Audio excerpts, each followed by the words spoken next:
This baby was born 2 weeks ago in Tijuana. Her mother wanted her to be born in the United States. But Laura and her boyfriend have been living in this shelter on Mexico's northern border for 6 months, waiting for their appointment to apply for asylum in the United States. They hoped to make it across the border before the election. I feel that maybe they are going to get rid of the application and it will be more complicated for us to enter the country because we want to do it legally.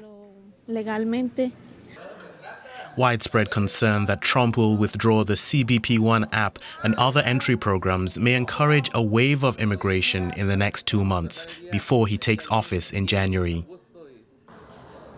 Jose Maria Garcia, the director of this shelter, and other human rights activists say they've noticed a change in conversations in migrant chat rooms. Right now, we are expecting some caravans will start out from the southern border. The community is increasingly seeking to enter in an irregular manner. That's a serious problem, as there's a very strong issue of insecurity. A risk that will multiply if Trump closes the border on his first day, as one of his advisors has suggested.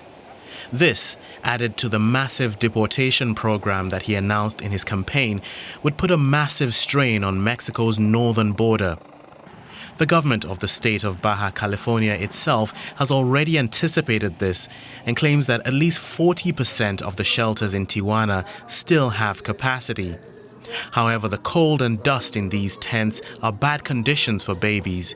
Claudia is a new mother. She's from Colombia and worried.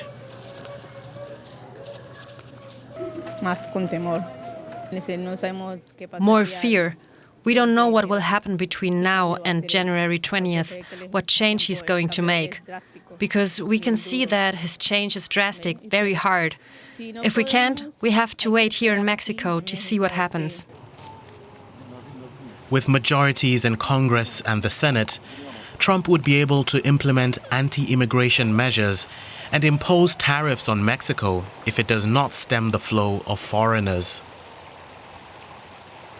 He made similar threats during his previous term, and the Mexican government made life much more difficult for migrants.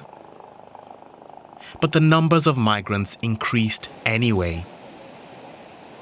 The current Mexican administration has little room to maneuver to comply with Washington's expected demands. It doesn't have the capacity to stop the entire flow. That's why it could be a solution to increase these programs, to offer employment to all these people. The migrants themselves already say that if they didn't have the opportunity to get to the United States, they would stay in Mexico. That may be the only option for many seeking a better future away from home.